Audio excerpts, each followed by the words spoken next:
tous. Bonjour.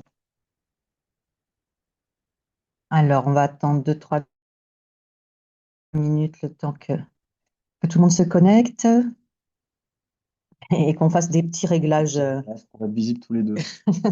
des réglages images.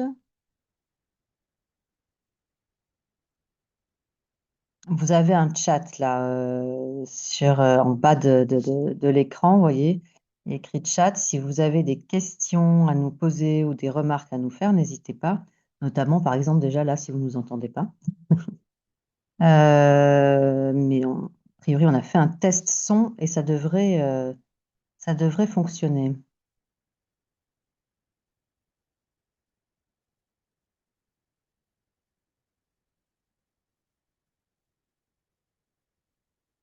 On vous entend très bien. Ah, super.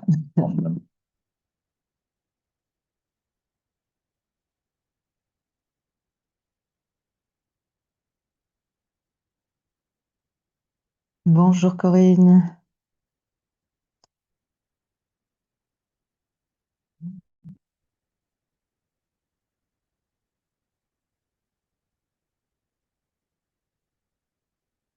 Encore une petite minute et puis on va démarrer.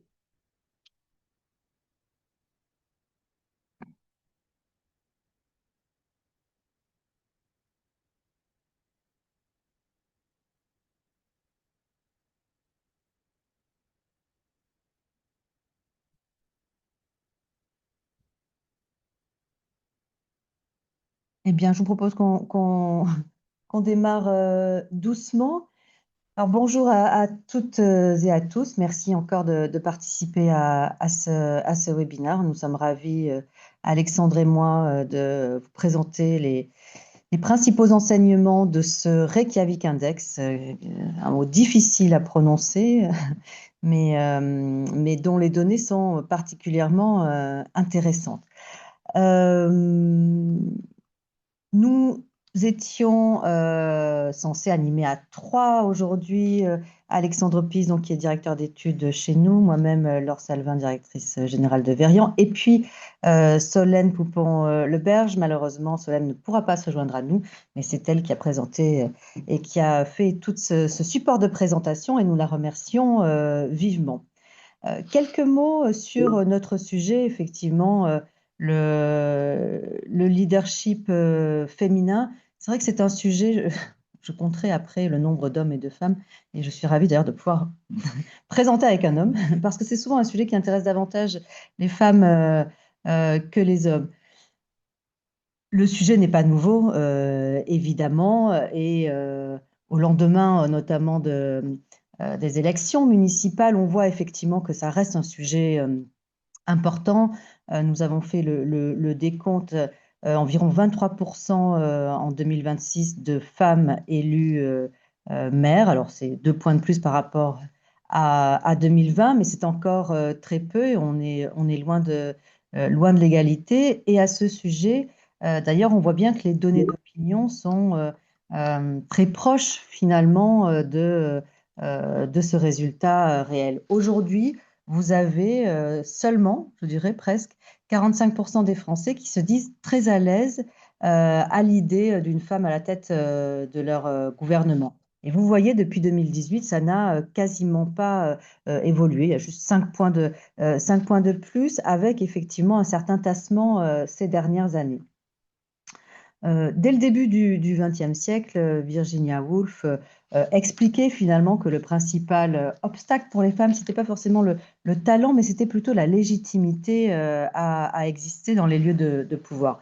Et presque un siècle plus tard, la journaliste Léa Salamé fait le même constat dans sa série de podcasts Femmes puissantes. Qu'est-ce qu'elle dit? Elle nous dit, chez un homme, la puissance est légitime, chez une femme, elle paraît suspecte, contre nature.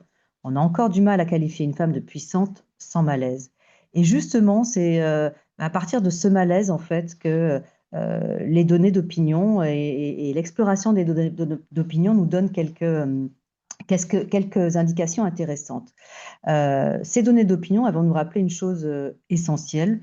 Parfois, les droits progressent plus vite que les représentations. Et on est bien dans cet imaginaire dans cet univers des représentations. Et c'est exactement cet angle mort, quelque part, que nous mesurons chez Verian avec le Reykjavik Index. Euh, Qu'est-ce qu'on ressent vraiment face à une femme qui décide, qui arbitre, qui exerce le pouvoir? Et je vais vous passer un petit extrait de notre présidente chez Verian, Michelle Harrison, qui effectivement n'a pas pu se joindre à nous, mais voulait nous dire un peu qu'est-ce qu'était le Reykjavik Index, donc cette donnée d'opinion que nous mesurons depuis 2018 dans les pays du G7.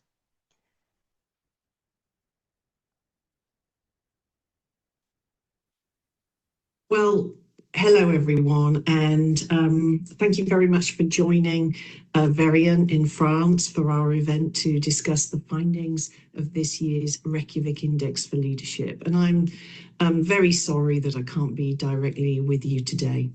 So delighted to have the opportunity in English, I'm afraid. My French isn't good enough. To talk a little bit about the findings of the index this year, and in particular, what that means for France. So the Reykjavik Index for Leadership was created back in 2018 as part of the launch of a convening organisation called the Reykjavik Global Forum, supported by the government of Iceland, specifically looking to support women in how they attain and retain power. And what Varian did right at the beginning, 9 years ago, was to work with the Reykjavik Global Forum to create a new type of data to understand, primarily across the G7, but now working across many other countries of the world, to understand how society perceives women and men in terms of their suitability for leadership. There are many outstanding indices out there that capture outcomes for women. The difference about the Reykjavik Index for Leadership is it really explores the types of conversations that are going on at the kitchen table, understanding how men and women in society view women's suitability to lead as compared to men. Et je pense que justement, Michel parle de discussion de cuisine. Nous, on parle plutôt de discussion dans les cafés. Mais c'est vrai que c'est ce qui est intéressant dans ces données d'opinion, c'est qu'effectivement, on ne va pas demander aux citoyens s'ils sont pour ou contre l'égalité, évidemment, homme-femme, mais plutôt ce qu'ils ressentent. Donc, pour résumer, effectivement, cet indice de Reykjavik, il évalue les perceptions d'égalité entre les femmes et les hommes dans l'accès au poste de direction, et on parle bien de perception encore une fois. Un score de 100 signifie que la société considère les femmes aussi légitimes et capables de diriger que les hommes, et vice-versa, dans un certain nombre de domaines. Et vous allez le voir, Alexandre va vous présenter les derniers résultats. On n'est pas tout à fait à 100. On n'est pas exactement à 100, effectivement. Et même malheureusement, en fait, on s'aperçoit qu'on a depuis le début de la mesure en 2018, en fait, plutôt une tendance à la baisse quand même de ce score. Donc là, on est sur les résultats dans tous les pays du G7, donc sur les résultats des 7 pays cumulés. La courbe de la moyenne, c'est la courbe grise que vous voyez au milieu. Donc on est sur un score de 68 sur 100. Donc voilà, on n'est pas, voilà, on est assez loin quand même assez malheureusement du score de 100. Et surtout, on voit qu'il y a quand même une baisse de ce score depuis plusieurs années après avoir été stable, puisque entre 2018 et 2022, on était assez stable autour de 72, 73. Et puis après, le score a commencé à diminuer pour atteindre 68 aujourd'hui. Donc on n'est pas, voilà, on n'est pas dans une bonne dynamique de ce point de vue-là. Alors la dynamique, elle n'est pas exactement similaire dans tous les pays du G7. On n'a pas mis les 7 courbes, mais grosso modo, ce que je peux vous dire, c'est que le, le score augmente au Japon et en Italie, donc qui sont, on va dire, les meilleurs élèves, et ça diminue merci Laure de me cadrer correctement. Et donc au Japon et en Italie, ça a tendance à monter, et dans les autres pays du G7, ça a tendance à descendre, et ça descend particulièrement fortement aux États-Unis et au Royaume-Uni. C'est vraiment ces deux pays-là qui vont qui vont peser le plus sur cette baisse qu'on observe au global. Et vous avez aussi deux autres courbes qui montrent les résultats auprès des femmes des pays du G7 et des hommes. Donc voilà, les femmes qui sont la courbe verte au-dessus et les hommes la courbe orange en dessous. On est aujourd'hui à 70 chez les femmes et à 66 chez les hommes. Et on voit que en fait, cette tendance baissière qu'on observe depuis quelques années, bah, elle est en fait finalement un peu plus importante et surtout plus linéaire chez les femmes, puisqu'on était à 77 en 2019 et 2020. Et aujourd'hui, on a perdu 7 points chez les femmes et qui se retrouvent à 70. On a aussi une baisse chez les hommes, mais elle est un petit peu voilà, moins lisse. La courbe est un petit peu moins linéaire. Ce qui fait qu'au final, en fait, on se retrouve avec des scores qui sont assez proches chez les hommes et les femmes, puisqu'on n'a que 4 points d'écart, alors que par exemple, si vous regardez en 2019 ou 2020, on avait 7-8 points d'écart. Donc, cette baisse, elle s'observe vraiment chez les deux sexes. Alors, on peut l'attribuer à plusieurs choses. Une des hypothèses possibles, c'est tout simplement la montée des extrêmes qu'on observe depuis plusieurs années, et donc la montée des positions conservatrices qui vont avec et qui en fait vont toucher tous les genres et pas seulement les hommes. Donc là, ça, c'était les résultats dans les différents pays du G7. Si on regarde la France, est-ce que nous, on fait partie des bons élèves ou pas? Alors, on peut se dire qu'on est quand même un petit peu meilleur que la moyenne des pays du G7, puisque la moyenne des pays du G7, c'est 68, nous, on est à 71. Donc, on est un petit peu plus élevé. On a 3 points de plus, mais on est quand même aussi sur des niveaux qui sont à la baisse, puisque on était quand même à 77 en 2019 et on n'est plus qu'à 71 aujourd'hui. Donc, voilà, on a quand même perdu 6 points. On a eu une espèce de mini-baisse, mais de stabilisation entre 2020 et 2023. Mais depuis 2 ans, on a quand même une chute qui a été assez nette. Cette chute, on l'observe à la fois chez les hommes et les femmes, puisque vous voyez que les deux courbes, en fait, ont à peu près la même forme. Donc voilà, malheureusement, on peut dire que même si la France est au-dessus de la moyenne du G7, le fait que la France participe, en fait, à la baisse de l'indice au global dans les pays du G7. Et si on se concentre maintenant sur les résultats auprès des hommes, en fait, la population qui va surtout nous intéresser, ça va être les jeunes hommes, donc ceux de 18 à 34 ans, qui sont la courbe violette que vous avez tout en bas. On a vraiment des écarts très importants entre ces jeunes hommes de 18-24 ans qui sont à 65 et les hommes de plus de 35 ans. 35-54 et 55-65 sont les deux tranches que nous avons analysées. Si vous comparez la courbe violette et la courbe verte, qui sont en gros les hommes jeunes versus les hommes plus âgés, vous voyez qu'on a quand même 10 points d'écart. Voilà, ce qui est quand même assez colossal et qui montre quand même une grosse fracture de la perception de la légitimité des femmes à des positions importantes. Et donc, ces jeunes hommes, en fait, ce sont eux qui vont faire, d'une part, baisser le score global des hommes en France. Donc, le score global des hommes, il est à 68. Donc, voilà, les jeunes hommes sont ceux qui vont vraiment tirer vers le bas ce score-là, mais aussi de la France au global. Voilà, on a observé quand même que c'est voilà, la population chez laquelle on récolte des scores qui sont vraiment bas. Et si on compare les 18-34 ans de manière générale, donc les 18-34 ans hommes et femmes, on voit qu'on a 10 points d'écart en fait entre les hommes et les femmes, mais surtout que on a chez ces deux populations-là une tendance vraiment baissière forte. Puisque là, on voyait aussi que sur les autres graphiques, l'écart entre les hommes et les femmes, il se réduisait, mais il restait proche. Et chez les jeunes, on voit quand même qu'on a 10 points d'écart, donc ce qui est assez important. Donc voilà, cette baisse globale, on va dire, de l'indice, elle est causée autant par une tranche d'âge que par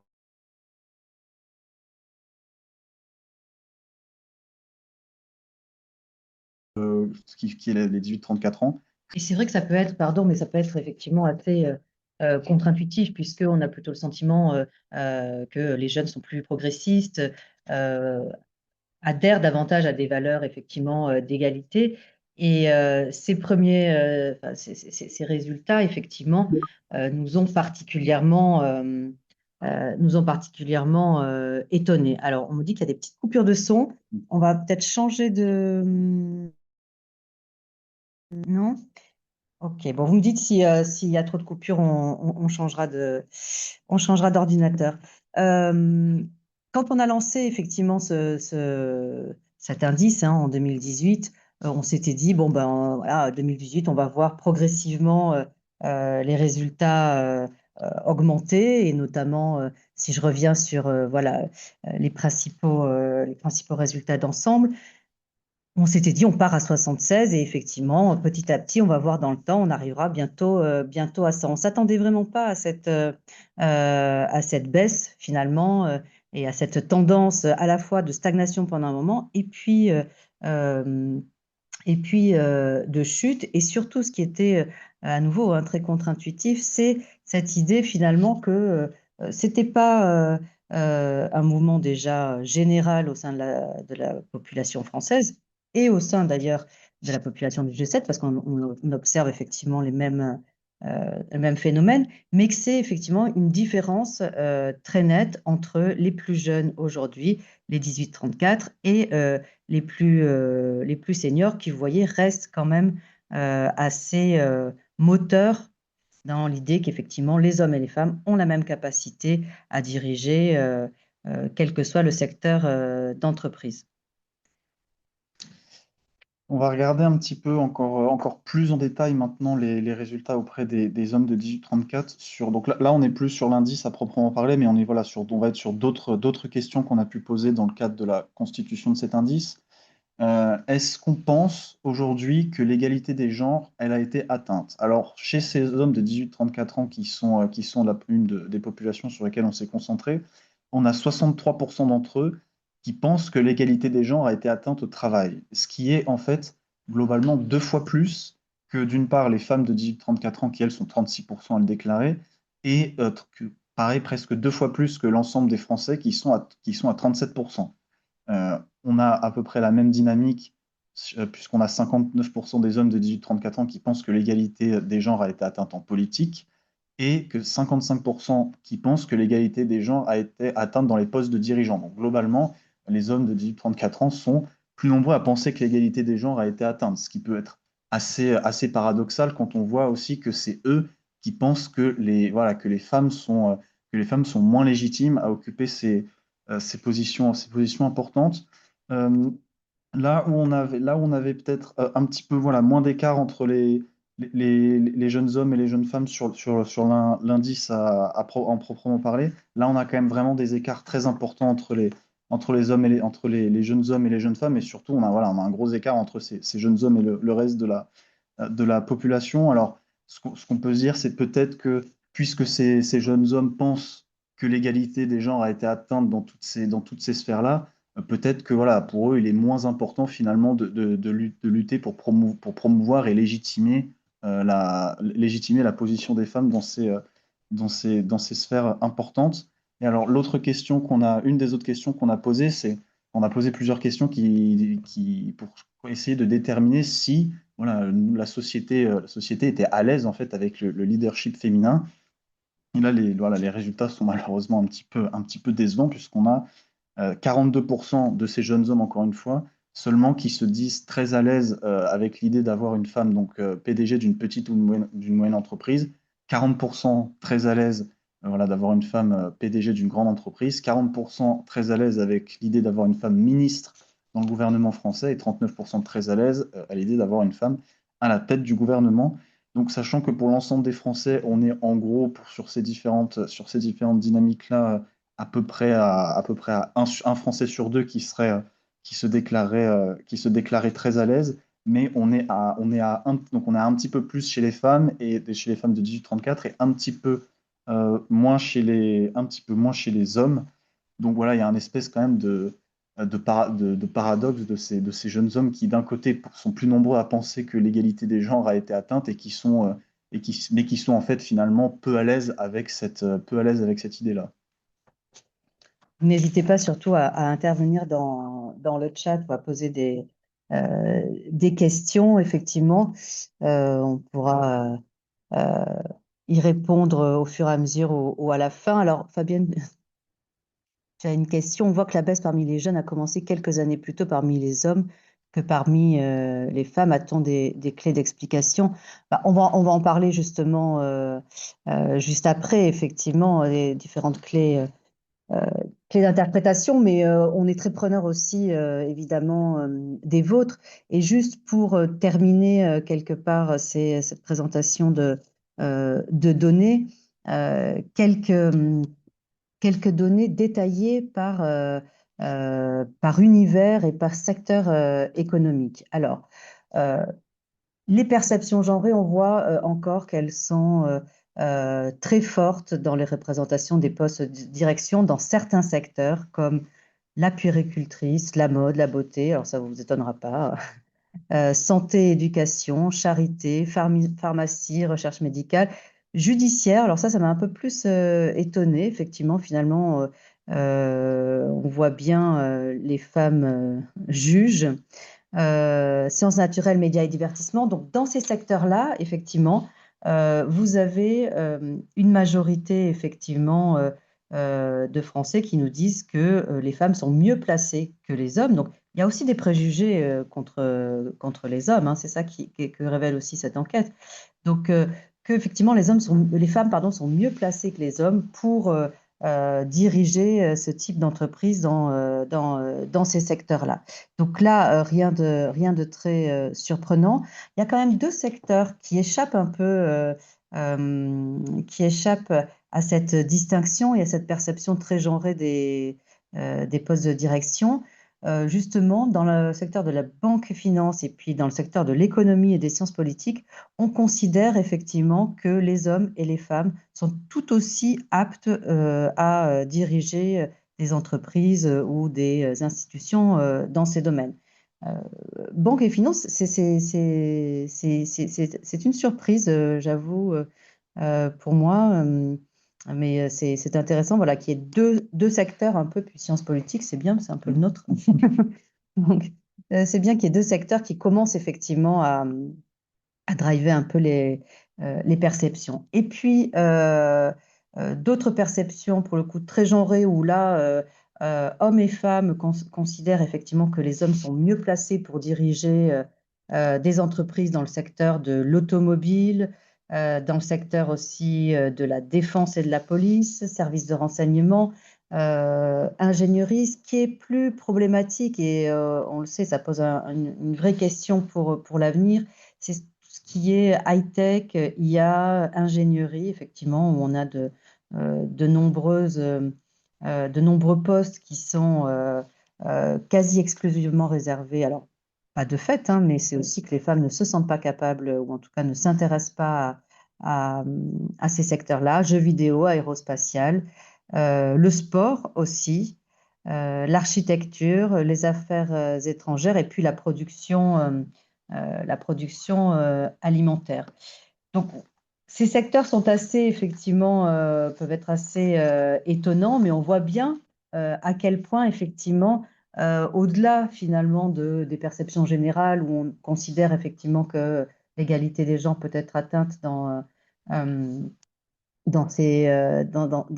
au global et dans différents secteurs, on voit bien, effectivement, malgré tout, qu'il y a un ressenti complètement différent quand on parle par exemple, du secteur de l'automobile, où on voit, c'est vraiment le cliché, cliché maximum, euh, et le côté défense police aussi, voilà, où on est vraiment dans l'imaginaire traditionnel. Alors, qu'est-ce qu'ils disent ces résultats avant peut-être d'échanger? Qu'est-ce qu'ils disent et comment on les explique? D'abord, ce qu'ils disent, c'est que effectivement, il y a quand même un malaise qui persiste face à l'exercice du pouvoir féminin. Ça ne veut pas dire que les sociétés deviennent misogynes, pas du tout. C'est qu'il y a effectivement quelque part un, des différences de perception, c'est souvent, dans les études, on appelle ça des nœuds de perception, vous voyez, où tout est un peu imbriqué et finalement, il y a effectivement un certain, comment dire, bien un certain malaise. Et puis, on est dans un contexte très particulier. On est dans un contexte de défiance croissante envers l'autorité. Les baromètres d'opinion le montrent effectivement de vague en vague, de remise en cause aussi des figures de pouvoir, et puis d'attentes souvent très contradictoires projetées à l'égard des femmes qui dirigent. On attend souvent des femmes qu'elles soient fermes, mais en même temps douces, visibles et discrètes, légitimes, mais qui restent humbles. On attend aussi qu'elles soient rassurantes, exemplaires. En fait, on attend d'elles qu'elles soient différentes. Et c'est peut-être cette attente-là, justement, qui crée ce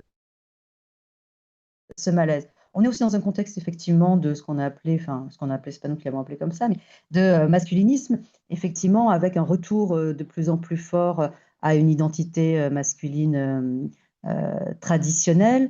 Et puis il y a des éléments également plus conjoncturels qui pourraient expliquer aussi, et en tout cas, quand on voit que les résultats sont très corrélés, c'est qu'effectivement, la stabilité économique des jeunes hommes, notamment au cours des 2 dernières décennies, est en déclin. On voit quelques chiffres. Là, en 1979, le revenu net moyen des 30-34 ans était supérieur à 9%, celui des 50-54 ans, ce qui signifiait qu'effectivement, il y avait eu un progrès et on était, comment dire, en évolution et en progression par rapport à nos aînés. Et en 2019, on voit qu'effectivement, ce revenu net des 30-34 ans, il est inférieur de 13% à celui des 50-54 ans. Et pourquoi je disais les jeunes hommes? Il y a aussi une dimension sur le niveau de diplôme. Aujourd'hui, les jeunes hommes sont moins diplômés que les jeunes femmes au même âge, alors qu'effectivement, c'était l'inverse il y a quelques années. Donc cette précarité, quelque part, ce faible niveau de diplôme peut aussi expliquer en partie, en tout cas, pourquoi ces idées progressent chez ces populations-là. Comment agir? Comment agir dans ce contexte-là? Qu'est-ce qui est effectivement, qu'est-ce qu'on voit comme campagne de communication aujourd'hui? Alors, en France, on voit beaucoup de campagnes qui s'adressent justement, et c'est peut-être ça aussi qu'il faudrait bouger, c'est beaucoup de campagnes qui s'adressent aux femmes directement, qui s'adressent aux victimes ou aux institutions. Par exemple, vous aviez cette campagne Ma voix, mon choix. Et s'il n'y a pas de nom féminin pour ton métier, c'est pas pour rien. Enfin, bon, voilà, ça ne s'adresse pas forcément aux hommes, ça s'adresse plutôt aux femmes. Mais c'est pas un métier pour les mecs, ça. Enfin, voilà. Et là, à nouveau, ça renforce un petit peu les clichés sur les hommes et sur les femmes. Il y a une campagne Like a Girl, je ne sais pas si vous la connaissez, que je vous passerai rapidement là, tout à l'heure, qui est absolument exceptionnelle. Et puis aussi, il y a ce type de communication qui s'attaque justement au biais cognitif, qui s'attaque à nos représentations pour finalement les visibiliser, qu'on s'en rende compte, qu'on les conscientise, ces biais, et qu'on puisse ainsi lutter contre. Par exemple, vous voyez donc cette campagne Imagine un CEO, et donc on laisse effectivement le spectateur imaginer ce qu'il a dans la tête, et en fait on lui demande est-ce que c'était un homme? Très souvent la réponse est oui, effectivement, je m'imagine un CEO comme un homme. Imagine un féministe, est-ce que c'était une femme? Oui, c'était une femme. Donc voilà, c'est une approche intéressante en fait. Pourquoi? Parce que au lieu de dénoncer les inégalités, elle dénonce plutôt justement le malaise, les représentations, les biais. On le voit aussi en sciences comportementales quand on explore un petit peu et qu'on décortique les mécanismes des fake news et comment on peut se prémunir des fake news, on voit effectivement que plus on va informer la population sur les risques de ces fake news, sur la possibilité effectivement d'être un jour confronté à ces fake news, et plus on voit se développer la capacité des citoyens à identifier des fake news. Là, c'est un petit peu la même chose quelque part puisqu'on parle de ce malaise, est-ce qu'on est à l'aise ou pas avec le leadership féminin, avec des femmes de pouvoir? L'idée, effectivement, ça pourrait être de déconstruire les différents biais que nous pouvons avoir. Et juste avant de répondre à vos questions, je voulais juste vous montrer, si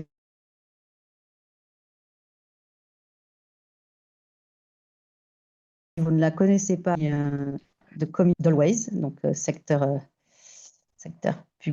privé, pardon, et qui est assez marquante justement dans cette idée de démasquer les biais.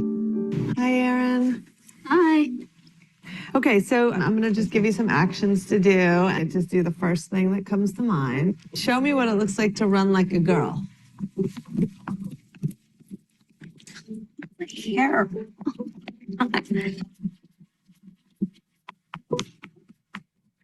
Show me what it looks like to fight like a girl.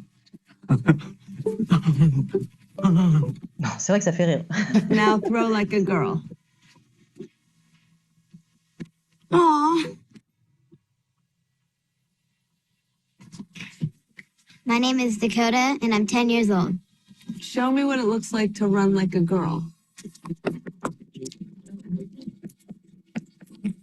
Throw like a girl. Fight like a girl. What does it mean to you when I say run like a girl? It means run fast as you can. Voilà, effectivement, c'est bien résumé. En fait, courir comme une fille, finalement, c'est juste courir comme normalement. On fera une petite course. On fera une course. Alexandre. Alors, on va pouvoir répondre à vos questions. Nous, ce qui nous intéresse évidemment, c'est de savoir voilà, comment améliorer les choses. On voit bien des façons de communiquer différentes. L'idée étant effectivement de communiquer pour quelque part rendre acceptable finalement cette idée que les femmes, c'est ni exceptionnel, que elles ne sont pas des contre-modèles dans l'exercice du pouvoir, mais que c'est plutôt la norme. Et donc, une idée pour nous qui sommes très axés sur les sciences comportementales, qui, comme vous le savez, pour ceux qui nous connaissent bien, eh bien voilà, c'est peut-être de visibiliser les biais cognitifs, les rendre conscients et essayer de lutter contre. Alors, je vais reprendre peut-être les questions de Fabienne, effectivement. Quelques années plus tôt, la baisse parmi les jeunes a commencé quelques années plus tôt parmi les hommes que parmi les femmes. A-t-on des clés d'explication? Je pense qu'une des clés d'explication, effectivement, c'est cette mouvance masculiniste, effectivement, avec le développement sur les réseaux sociaux de vidéos mettant en avant des hommes qui, quelque part, étaient des hommes à qui on prenait quelque chose, des hommes que l'on fragilisait à cause des femmes qui finalement prenaient quelque part leur place. Donc, je pense que ce mouvement-là, il a été effectivement, c'est un mouvement, j'allais dire progressiste, non, mais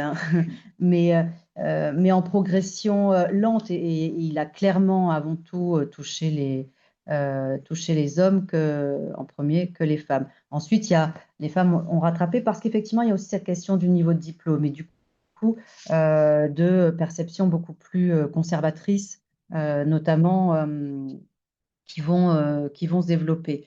Il y a une autre dimension aussi qui était avancée par une ancienne ambassadrice de l'ONU qui disait qu'effectivement, ça faisait partie également de cette zone grise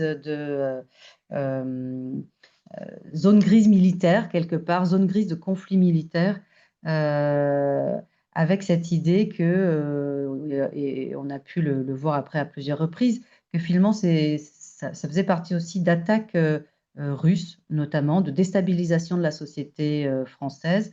Leur objectif étant effectivement de fragiliser cette société, de polariser, de fracturer la société pour effectivement affaiblir la société française. Alors pas que, mais enfin, il faut reconnaître que nous faisons partie des cibles effectivement de la Russie. Et donc, c'est pas qu'un phénomène, je dirais, comment dire, qui appartient à notre système français ou même notre système occidental. C'est aussi le fruit, enfin en tout cas c'était une hypothèse, hein, notamment de cette ambassadrice, c'est aussi le fruit et le résultat de cette zone grise de conflit militaire où on n'est pas dans un conflit affiché. Enfin, je pense qu'Alexandre, tu pourras mieux en parler que moi, la zone grise. Oui, oui, tout à fait. On n'est pas du tout on n'est pas du tout dans quelque chose d'affiché. Et c'est ça. Ce qui est, si je peux aussi rebondir sur le commentaire d'Audrey, en fait, juste en dessous, sur le fait qu'en fait, il me semble que ce commentaire, il est arrivé quand on a montré les résultats sur est-ce qu'on est à l'aise finalement avec le leadership féminin. Et c'est vrai que même la perception des femmes qui est basse, en fait, ça montre que le problème, c'est pas juste un espèce de conflit entre hommes versus femmes avec des hommes qui veulent pas de femmes au pouvoir ou des femmes qui en veulent, en fait, mais que c'est quelque chose quelque chose de plus. C'est un problème, enfin, c'est un problème et une question de société finalement, puisque enfin, c'est nous tous en tant que société qui, en fait, enfin, tout le monde doit travailler à son niveau sur ce sujet-là. On n'est pas dans quelque chose effectivement de directement conflictuel. Et puis effectivement, voilà, cette idée qu'il peut y avoir aussi des ingérences étrangères qui tentent de renforcer ce malaise-là et ces sujets. Pensez-vous que les quotas et les injonctions d'égalité hommes-femmes favorisent la tendance à la baisse? C'est vrai, il est vrai que de la même façon que quand on incite davantage les Français à faire plus de sport, à manger plus équilibré, à ne pas fumer, à ne pas boire, etc., toutes ces injonctions peuvent avoir un effet pervers finalement, qui est au contraire de se buter et de se braquer. Donc, mais cela étant, ces quotas et ces injonctions, ils vont favoriser à la baisse, à la tendance à la baisse chez des personnes qui sont déjà à peu près convaincues effectivement qu'il y a une place pour chacun, une place pour les hommes plutôt donc dans la sécurité, l'automobile, etc., et les femmes plutôt dans le care. Ça va pas faire. Ce qui est intéressant, c'est de regarder quand on justement on regarde les données d'opinion sur du long terme, c'est pas ce qui va faire basculer des perceptions, mais c'est ce qui va peut-être renforcer à un moment donné des a priori qu'on pouvait avoir. Alexandre, Non, enfin, tu es d'accord? oui, quoi, là, c'est ça. Ok. Est-ce que il y a d'autres questions? Pensez-vous que cela sous-entend une rivalité entre hommes et femmes avec un risque de plus de radicalité à venir dans les relations? Dans certaines catégories de la population, oui, la rivalité entre les hommes et les femmes, elle est claire. Et pour ceux qui se sentent le moins à l'aise, effectivement, avec cette idée que les femmes et les hommes sont tout aussi compétentes ou légitimes que les autres à diriger, effectivement, on le voit plus. Un gendarme me disait que depuis 2017-2018, les violences intrafamiliales en tout cas la déclaration de violences intrafamiliales ont doublé. Donc c'est impressionnant. Ça dit aussi, et ça peut exprimer effectivement cette idée que finalement les relations sont de plus en plus radicales et surtout aussi qu'on a de plus en plus de mal à régler le conflit de façon pacifique en fait. Et on le voit dans les relations, que ce soit à l'école, entre les jeunes, dans la rue. Effectivement, il y a une gestion du conflit qui est extrêmement difficile aujourd'hui, qu'on a beaucoup de mal à gérer. Et puis Emmanuel, encore, j'ai le sentiment que ceux qui estiment que les femmes sont l'égale des hommes dans leur faculté à diriger sont de plus en plus convaincus qu'il y a un courant très radical venant peut-être des US ou russes qui vient contre ce mouvement de fond. Êtes-vous d'accord?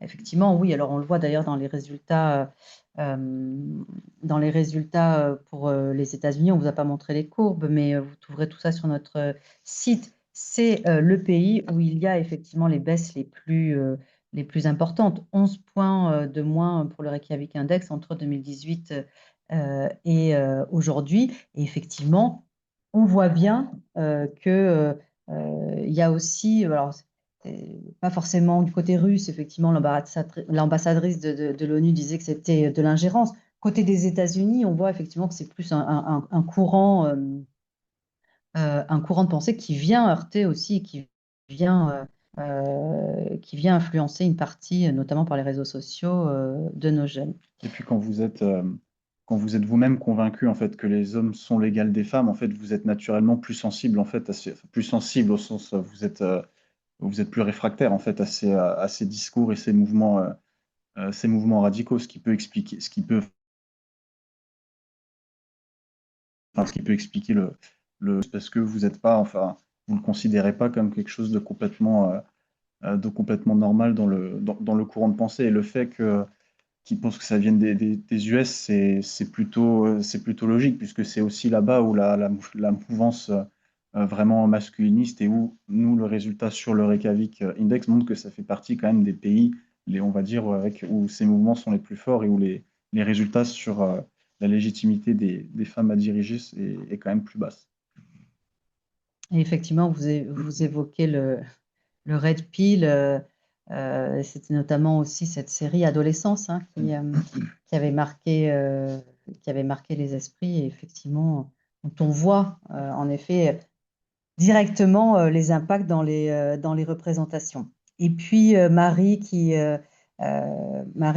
intervient effectivement sur les quotas et réglementations qui permettent aux femmes de casser le plafond de verre et de faire la démonstration de la capacité une fois en place. C'est vrai que c'est ce que concrètement, effectivement, ces quotas permettent de mettre en place, sachant qu'effectivement, ils peuvent aussi avoir un effet dans l'opinion, et notamment dans l'opinion des personnes déjà assez convaincues. Le score des jeunes hommes est inquiétant. Est-ce le signe d'un retour en arrière? C'est bien la question, effectivement, qu'on se pose. Ce n'est pas forcément d'ailleurs un retour en arrière, mais c'est peut-être aussi une réévaluation ou, comment dire, une troisième voie, enfin une route un peu divergente par rapport effectivement à ce qui se passe aujourd'hui dans la société, et par rapport quand même malgré tout à la grande majorité des perceptions sur l'égalité homme-femme. C'est vrai que c'est pour ça qu'on souhaitait effectivement présenter ces résultats, parce que pour nous, ils sont absolument pas anecdotiques. La première fois qu'on a vu l'indice baisser, on s'est dit, bon, c'est peut-être, vous savez, on est dans la marge d'erreur. Peut-être que l'année prochaine, ça va revenir. Et puis surtout, quand on a commencé à regarder les résultats selon l'âge, selon le genre, et bien effectivement, c'est là où on s'est dit, après 2-3 années consécutives de baisse, qu'effectivement, il y avait un vrai mouvement d'opinion. Une troisième voie, c'est-à-dire, en fait, si vous voulez, c'est pas forcément un retour en arrière, mais ça peut être une recomposition de la société en fonction peut-être de normes traditionnelles, mais aussi de nouvelles normes. Enfin, vous voyez, c'est pas forcément. Ces gens-là, ils nous disent pas c'était mieux avant. Ces gens-là, ils nous disent il faut faire différemment, en fait. Il faut pas se contenter de ce qu'on a aujourd'hui. Certaines femmes ne devraient pas être là où elles sont, parce qu'effectivement, ça nous rend mal à l'aise d'avoir ce type de leadership en face de nous. C'est pas forcément un retour complètement en arrière, mais c'est quelque chose d'un peu différent. Bon, voilà, j'irai pas plus loin parce que j'ai pas davantage d'explications, mais voilà, c'est pas forcément comme leurs aînés, si vous voulez, ou leurs aînés disaient pendant un certain temps c'était mieux avant, justement, et on préférait retourner en arrière. Eux, ils disent pas ça. Ils disent juste ça nous ennuie, ça, on est mal à l'aise, et on voudrait trouver des voies pour effectivement soit ne plus être mal à l'aise. C'est pas forcément un retour en arrière, c'est aussi comment comment on accompagne davantage ce changement et comment on le rend davantage acceptable. Et c'est sur cette acceptabilité, pardon, je pense qu'il est nécessaire de travailler. C'est aussi par rapport à la question du retour en arrière, c'est très compliqué d'y répondre. Et en fait, une chose aussi que malheureusement les chiffres ne nous disent pas sur l'écart, notamment entre les jeunes hommes et les hommes qui sont plus âgés, c'est est-ce que c'est juste un effet d'âge ou est-ce que c'est vraiment un effet générationnel en fait? Parce que si c'est juste un effet d'âge, on peut se dire que de toute façon, ces hommes-là, voilà, leur perception vont à nouveau évoluer, peut-être avec une entrée dans le monde du travail ou juste voilà, une entrée dans un autre âge, dans un autre âge de la vie, ou est-ce que c'est vraiment générationnel et est-ce qu'ils vont en fait emporter ces opinions, enfin, est-ce qu'ils vont continuer à avoir ces opinions-là à fur et à mesure qu'ils avancent dans leur vie? Ça voilà, c'est quelque chose à observer dans les années futures.